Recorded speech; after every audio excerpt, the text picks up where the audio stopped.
Hello दोस्तों, आज हम स्टार्ट करेंगे ट्रिग्नोमेट्री, जो कि क्लास आईसीएसई क्लास 10 का एक चैप्टर है। तो पहले हम इसके बेसिक्स देख लेते हैं, फॉर्मूले वगैरह जितने भी है, फिर हम एक्सरसाइज पे जाएंगे। तो फिर आपको सारे कॉन्सेप्ट ताकि क्लियर रहे। तो हम स्टार्ट करते हैं। यह है ट्राइंगल ABC, हम इसको नाम दे देते हैं। इधर ये 90 डिग्री और इधर हम थीटा रख देते हैं। ये हम कहीं भी ले सकते हैं। तो थीटा के सामने वाला जो साइड होता है उसको बोलते हैं हम अपोजिट, और ये 90 डिग्री के सामने वाला इसको हम बोलते हैं हाइपोटेनस। और जो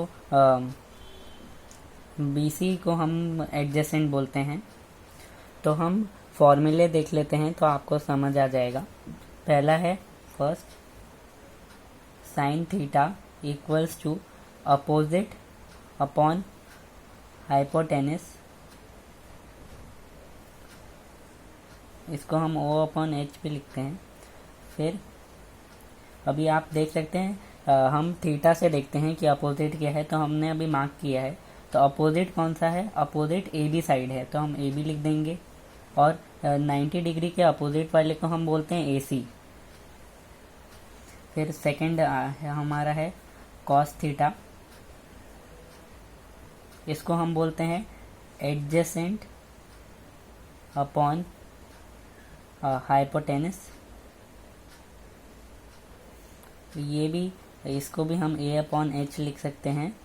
और फिर अब एडजेसेंट हमारा BC है और हाइपोटेनस हमारा AC है, तो ऐसे लिख देंगे हम।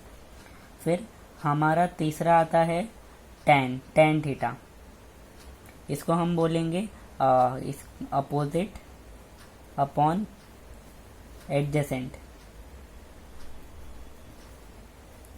इसको हम बोलेंगे ए अपोजिट अपॉन एडजेसेंट, ऐसे लिख के। फिर इसका अपोजिट रहेगा AB और एडजेसेंट है BC। इसका एक शॉर्टकट भी है इसका लिखने का, इसको हम ऐसे लिख सकते हैं। ये याद रहेगा तो हम आसानी से ये लिख सकते हैं। फिर इसके बाद के भी रेशियोज हैं। टोटल ट्रिग्नोमेट्री में 6 रेशियो होते हैं। अभी हमारा तीसरा हो गया है, हम चौथा लिखते हैं कोसेक थीटा। कोसेक थीटा होता है साइन थीटा का अपोजिट, मतलब ये हाइपोटेन्यूज ऊपर आएगा और एडजेसेंट नीचे आएगा। और अपोजिट नीचे आएगा, हाइपोटेन्यूज अपॉन अपोजिट। तो हम इसको लिखेंगे H अपॉन O, और इसका रिवर्स लिखना है हमको AC अपॉन AB। फिर फिफ्थ आता है हमारा सेक थीटा, ये कॉस थीटा का अपोजिट होता है। साइन थीटा कोसेक थीटा का अपोजिट होता है, और कॉस थीटा सेक थीटा का अपोजिट होता है। तो सेक थीटा रहेगा हाइपोटेनस, अभी मैं शॉर्ट फॉर्म में लिख दे रहा हूँ, अपॉन एडजेसेंट। तो ये हो जाएगा H अपॉन A, और ये हो जाएगा AC अपॉन BC। फिर हमारे सिक्स्थ रेशियो जो कि लास्ट है वो कॉट थीटा। अब आपको तो पता ही होगा कि ये एक चीज़ में एक टैन थीटा बनता है, तो ये इसका ही अपोजिट रहेगा, तो ये इसका अपोजिट है। तो ये हो जाएगा एडजेसेंट अपॉन अपोजिट। तो ये हो जाएगा A upon O, BC upon AB। तो ये हमारे हो गए 6 ट्रिग्नोमेट्री के रेशियोज। फिर अब हम देखेंगे इनके रिलेशंस। तो जैसे कि आप देख सकते हैं, साइन थीटा का उल्टा कॉस थीटा होता है, तो इसको हम लिखेंगे sine theta equals to 1 upon cosec theta.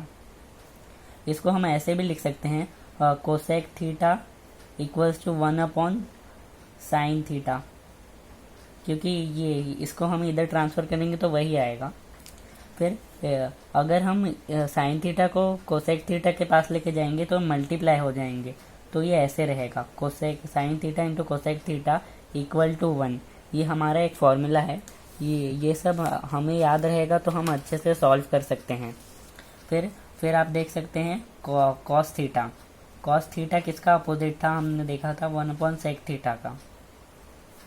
और फिर वैसे ही हम करना है हमें कि sec theta equals to 1/cos theta, हम उधर लेके जाएंगे तो सेम अपोजिट सेम हो जाएगा।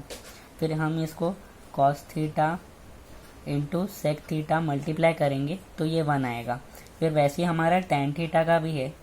tan थीटा क्या होता है हमारा 1/cot थीटा, ये हमने पहले देखा था, ये भी वही है। और जब cot theta equals to 1/tan theta, और जब हम tan theta into cot theta करेंगे तो ये 1 आएगा। ये हम इसको इधर लेके जाएंगे तो मल्टीप्लाई होके इसकी वैल्यू 1 रहेगी। तो ये सब हमें याद रहेगा तो हम अच्छे से ट्रिग्नोमेट्री सॉल्व कर सकते हैं।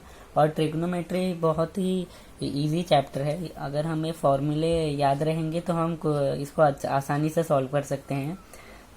और एक और है, tan थीटा को हम लिखते हैं sin theta upon cos theta भी। तो सम में हम इसका इस्तेमाल करेंगे, हम जहाँ ज़रूरत पड़ेगी वहाँ हम tan थीटा की जगह sin theta upon cos theta लिख सकते हैं। और अभी आपने देखा था कि tan का उल्टा cot होता है, तो ये भी हाँ अपोजिट हो जाएगा, तो ये हो जाएगा cos theta upon sin theta. तो आप अगर ये फॉर्मूला अच्छे से लर्न कर लेंगे तो आपको सब आएगा। फिर अब हम इसकी आइडेंटिटीज देख लेते हैं। ये बहुत इम्पोर्टेंट होता है ये चैप्टर में, ये याद रहेगा तो सब कुछ हो जाएगा हमारा। तो हम देखते हैं, तो ये देखो, ये होता है sin square theta into cos square theta equal to 1। ये हमारा पहला आइडेंटिटी हो गया। तो इससे नहीं sorry sin square theta plus cos square theta equals to 1। फिर जब हम sin स्क्वायर थीटा को ये राइट साइड लेके जाएंगे तो ये वैसे बन जाएगा, तो ये हो जाएगा cos square theta equals to 1 minus sin square theta. और अगर हम sin square theta cos square theta को उधर लेके जाएंगे तो ये हो जाएगा sin square theta equals to 1 minus cos square theta. देखिए, अगर हमें एक याद है उससे हम दो बना के ऐसे सॉल्व कर सकते हैं तो हम आसानी से सॉल्व कर सकते हैं। फिर सेकंड है 1 plus tan square theta equals to sec square theta. फिर इसको हम लिख देंगे, और ये अगर हम ये हमारा पहला हो गया। फिर हम इसको अगर tan स्क्वायर, अगर ये इसको इधर लेंगे हम sec square theta minus tan square theta equals to 1। ये हम ऐसे इसको बगल में लेके जाएंगे तो ऐसा हो जाएगा। फिर हम ऐसा भी लिख सकते हैं। फिर हमारा थर्ड हो जाएगा और 1 plus cot square theta equals to cosec theta. फिर हम इसको उधर ले, हाँ तो दोस्तों हम यहाँ थे। इसमें हम एक और रेशियो निकाल सकते हैं। हम इसको अगर tan स्क्वायर थीटा को इधर रखेंगे और सेक स्क्वायर थीटा को इधर रखेंगे, और हम अगर +1 को उधर लेके जाएंगे तो -1 हो जाएगा। तो ये भी हमारा एक फॉर्मूला हो गया है। फिर हम इसमें भी वही सिमिलर वे हम भी इसको भी ऐसे कर सकते हैं। तो 1 plus cot square theta equals to cosec square theta हो जाएगा। तो अगर हम +1 को उधर लेके जाएंगे तो ये हो जाएगा cot square theta equals to cosec square theta -1। और सिमिलर वे अगर हम cot स्क्वायर थीटा को इधर रखेंगे, हाँ cot स्क्वायर थीटा को इधर रखा हमने और ये कोसेक को उधर लाया तो ये हो जाएगा minus cosec square theta equal to 1। तो ये हमारा दूसरा फॉर्मूला हो गया। नहीं सॉरी कोसेक स्क्वायर थीटा को हम उधर ही रखेंगे। अगर हम इसको इधर लेके आएंगे, ये इक्वल के cot स्क्वायर थीटा को उधर, तो ये माइनस cot स्क्वायर थीटा हो जाएगा और 1 इधर ही रहेगा। तो हम इसको ऐसे भी लिख सकते हैं, cosec square theta minus cot square theta equal to 1। हम इसको कैसे भी चेंज कर सकते हैं। तो ये हमारी सारे फॉर्मूले हो गए हैं ट्रिग्नोमेट्री के लिए। तो हम अगली बार सम सॉल्व करेंगे और हमें ये सारे फॉर्मूला लर्न रहेंगे तो हम कोई भी सम कर सकते हैं आसानी से। सो धन्यवाद आप लोग का ये वीडियो सुनने का मेरे। और अगर आपको ये वीडियो अच्छा लगा हो तो लाइक करें, कमेंट करें, शेयर करें ये वीडियो को, और सब्सक्राइब करें और बेल आइकन को ज़रूर दबाएं ताकि आपको मेरे अगले वीडियो का वो नोटिफिकेशन मिल जाए। So thank you friends. मैं इस वीडियो को इधर स्टॉप कर रहा हूँ और अगले वीडियो में हम सम स्टार्ट करेंगे क्लास 10th ट्रिग्नोमेट्री के। ओके, सो तब तक के लिए बाय बाय।